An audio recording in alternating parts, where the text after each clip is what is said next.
Europe में राष्ट्रवाद का उदय, आज इसी के बारे में अध्ययन किया जाएगा कि यूरोप में राष्ट्रवाद का जो उदय हुआ था तो वहाँ किस प्रकार से उदय हुआ, इसको पढ़ेंगे क्योंकि शुरुआत पहले पार्ट में कर चुके हैं।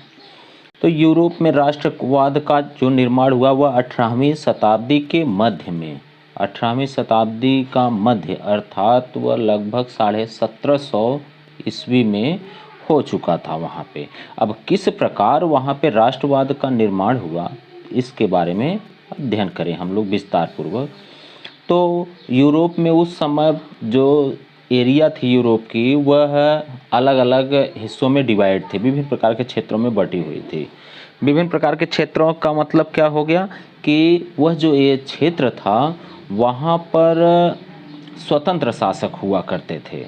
अलग अलग जगह पे अलग अलग क्षेत्र में राजा जो अलग हुआ करते थे। तो वहाँ पे मध्य में, यूरोप के मध्य में और यूरोप के पूर्वी देशों में वहाँ की कंडीशन कैसी थी कि वहाँ पे स्वतंत्र शासक हुआ करता था। स्वतंत्र शासक से तात्पर्य क्या है, कोई अपना पर्सनल राजा, कोई बगल वाला राजा हस्तक्षेप न करे। वहाँ वह जो है कि जनता की बातों को सुन रहा है तो ठीक है, नहीं सुन रहा तो वह निरंकुश कहा जाता। अगर नहीं सुन रहा है जनता की बातों को, अपनी मनमानी कर रहा है तो वह निरंकुश शासक होता था और वहाँ निरंकुश शासक ही थे। तो वहाँ के लोग विभिन्न प्रकार के थे, एक जैसे लोग नहीं थे, एक सोच के नहीं थे। अगर एक जैसे रहे होते तो हो सकता है कि राजा का विरोध करते, लेकिन एक जैसे नहीं थे, इसलिए वह सभी लोग स्वतंत्र शासक या निरंकुश राजा के अधीन थे। अब जो वहाँ विभिन्न प्रकार के लोग थे वह अलग अलग क्यों थे, कुछ तो कारण रहा होगा। या तो उनकी पहचान जो थी वो उनकी पहचान एक जैसी नहीं थी, अलग अलग वेशभूषा वाले रहने वाले लोग थे। वह अलग अलग तरह की भाषा बोलने वाले लोग रहे होंगे। उनकी जो संस्कृति थी वो भी अलग अलग तरह की थी। तो जब हर व्यक्ति का अलग अलग तौर तरीका होगा, वहाँ पे बहुत से समाज होंगे तो उनमें एकता नहीं हो सकती है। और वैसे ही था, वहाँ पे एकता नहीं थी, वह सामूहिक पहचान उनकी नहीं थी, उनकी समान संस्कृति ऐसा भी कुछ नहीं था। भाषा वहाँ के लोग अलग अलग बोला करते थे। जिस एरिया में जो है वह उस तरह का भाषा बोलता था तो अपनी ही भाषा की पहचान सब बनाना चाहते थे। तो इसका मतलब उसमें एकता बिल्कुल नहीं थी। जाति भी अलग थी। एक जाति का व्यक्ति अपने आप को कोई श्रेष्ठ कह रहा है तो कोई जो है किसी को कमज़ोर दिखाया जा रहा है, तो जातियां भी अलग अलग तरह की थी, इसलिए कमज़ोर थे। वहाँ पर जो कुलीन वर्ग था, बोहेमिया में कुलीन वर्ग, वह जर्मन भाषा बोलते थे। बोहेमिया के कुलीन वर्ग वाले कुलीन। तो हंगरी में लगभग आधे से अधिक लोग ऐसे थे जो भाषा तो सब अलग बोलते थे, तो यह सब लोग भी अलग भाषा, ये लोग मैग्यार भाषा बोलते थे। अब बोहेमिया के कुलीन वर्ग जर्मन भाषा, हंगरी में आधे लोग लगभग जो है कि मैग्यार भाषा, और गालिसिया जो है वहाँ का जो कुलीन वर्ग था, कुलीन वर्ग मतलब क्या था, अमीर वर्ग। तो अमीर वर्ग वहाँ पर कौन सी भाषा बोलते थे, पॉलिश भाषा बोलते थे। तो इस तरह से वहाँ के जितने भी ग्रुप थे, समूह थे, सब अलग अलग लोग थे, सब अलग थे। और अलग रहने का तात्पर्य हुआ कि कमज़ोर होंगे, राजा उस पर राज करेगा और उनकी जो राजनीतिक एकता होगी कमज़ोर होगी। वह राजा की बात जैसा राजा कहेगा उस तरह से सुनेंगे, बाकी कुछ कर तो सकते नहीं हैं। तो राजनीतिक एकता में बांधना उनको कठिन था वहाँ के लोगों को कि कोई ऐसा लीडर आए जो कि उन लोगों को एक कर सके। कैसे कर सकता था जब वह जाति के आधार पर अलग थे, भाषा के आधार पर अलग थे, पहचान उनकी अलग थी, उनकी संस्कृति अलग थी। यूरोप के कुलीन वर्ग के बारे में कुछ समझ लिया जाए कि वहाँ का कुलीन वर्ग कैसा था, किस प्रकार की उनकी स्थिति थी।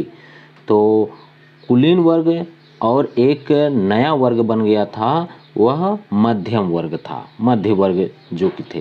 तो कुलीन वर्ग के बारे में पहले जाने कि जो कुलीन वर्ग था वह यूरोप में बहुत ही शक्तिशाली था।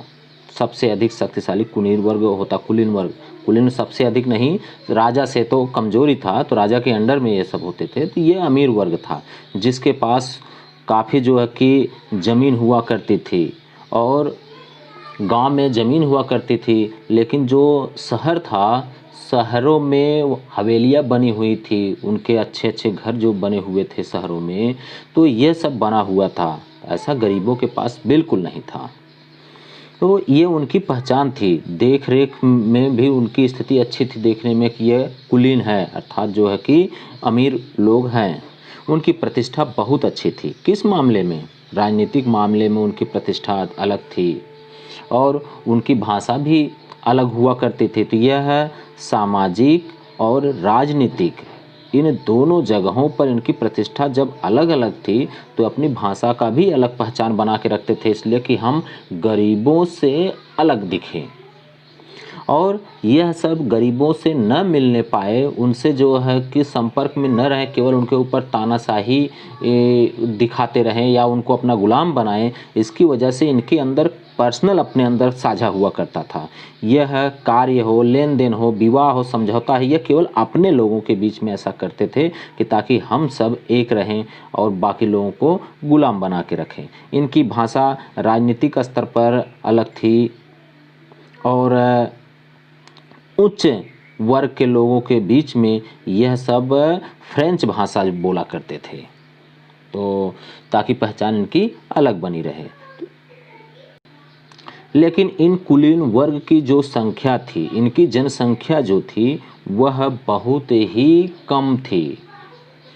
संख्या के आधार पर ये बहुत कम थे। तो सबसे अधिक कौन हुए? इसका मतलब कि वहाँ के जो गरीब लोग थे, अर्थात जो कृषक लोग थे, उनकी जनसंख्या सबसे अधिक थी। लेकिन वही बेचारे वहाँ पे गुलाम बने हुए थे, राजा के अधीन रहते थे। उनके पास खुद की ज़मीन नहीं होती थी। वह उस ज़मीन पर भूदास के रूप में कार्य करते थे। वो उनको दास बना करके काम करवाया जाता था या फिर किराए पर जो है कि ले करके काम किया करते थे। तो इस तरह से उनकी स्थिति थी।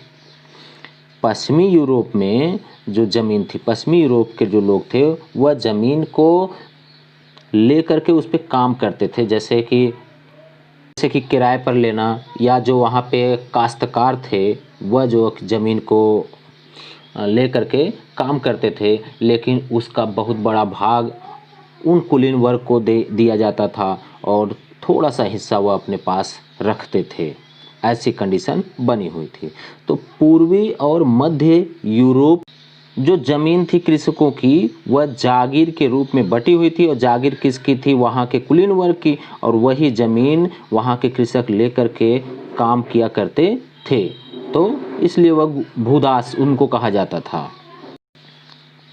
तो यूरोप जो था उसके पश्चिमी क्षेत्र में और यूरोप के मध्य क्षेत्र में अब धीरे धीरे औद्योगिक क्रांति बढ़ने शुरू हो गई थी। औद्योगिक जो इंडस्ट्री से तैयार होने वाला प्रोडक्ट था, अब वह बनने शुरू हो गया था। और जब यह उत्पादन शुरू हो गया तो इसका मतलब कि अब व्यापार तो ज़रूर होने शुरू हो जाएगा, व्यापार बढ़ेगा वहाँ पे। और व्यापार बढ़ेगा तो अमीर कौन होगा? जो व्यापारी का कार्य करेंगे, अर्थात जो बिजनेसमैन होगा वो बढ़ेंगे। और जैसे जैसे बिजनेस बढ़ेगा तो जो शहर होगा उसका भी विकास होता चला जाएगा। लेकिन एक नुकसान यह हो गया कि जब यह लोग बढ़ने शुरू हो गए तो जो कुलीन वर्ग था उनसे सब दूर होने लगे, उनकी स्थिति खराब होने लगी, वो धीरे धीरे खत्म होने शुरू हो गए। और औद्योगिक क्रांति सबसे पहले कहाँ शुरू हुई थी? तो ये इंग्लैंड में शुरू हुई थी। इंग्लैंड में लगभग 18वीं शताब्दी में ही शुरू हो गई थी, लेकिन फ्रांस और जर्मनी में यह लगभग 19वीं शताब्दी में आकर के शुरू हुई। तो इंग्लैंड के लोग टेक्नोलॉजी के मामले में सबसे आगे थे। जब यह बिजनेसमैन इन लोगों का उदय हो गया तो इसका तो परिणाम निकलेगा कि औद्योगिक उत्पादन से शहरों का विकास हुआ, सब कुछ जो है कि बढ़ने शुरू हो गया। तो परिणाम क्या निकला? तो परिणाम यह निकला कि वहाँ के कार्य करने वाले जो अब कंपनी बनी हुई थी तो उसमें श्रमिक लगे होंगे, उद्योगपति कंपनी स्टार्ट करे होंगे। अब वहाँ से जो प्रोडक्ट तैयार हुआ होगा उसको मार्केट में बेचने वाले व्यापारी रहे होंगे, और वह सब सेवा देने वाले, माल प्रोडक्ट को पहुंचाने वाले लोग रहे होंगे। तो यह सब उसमें सम्मिलित हो गए, और अगर सम्मिलित होंगे तो सबका फायदा तो जरूर होगा वहाँ पर।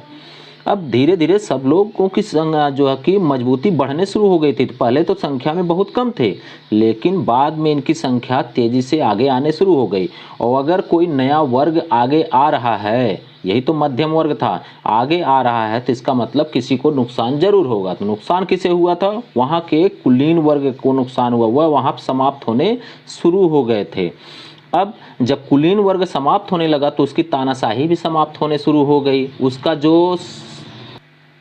अब जो वहाँ के कुलीन वर्ग थी उसकी राजनीतिक स्थिति हो, जिससे कि वह नए नए नियम बना करके लोगों को गुलाम बनाए रखते थे, वह सब धीरे धीरे खत्म होने लगा। अब जब ये खत्म होने लगा तो वहाँ के लोग जो मध्यम वर्ग थे, शिक्षित वर्ग, उदारवादी वर्ग, इनके बीच में राष्ट्रीय एकता का विचार अब लोकप्रिय हो चुका था। लोग आगे आने लगे थे। अब उदारवाद एक नया समूह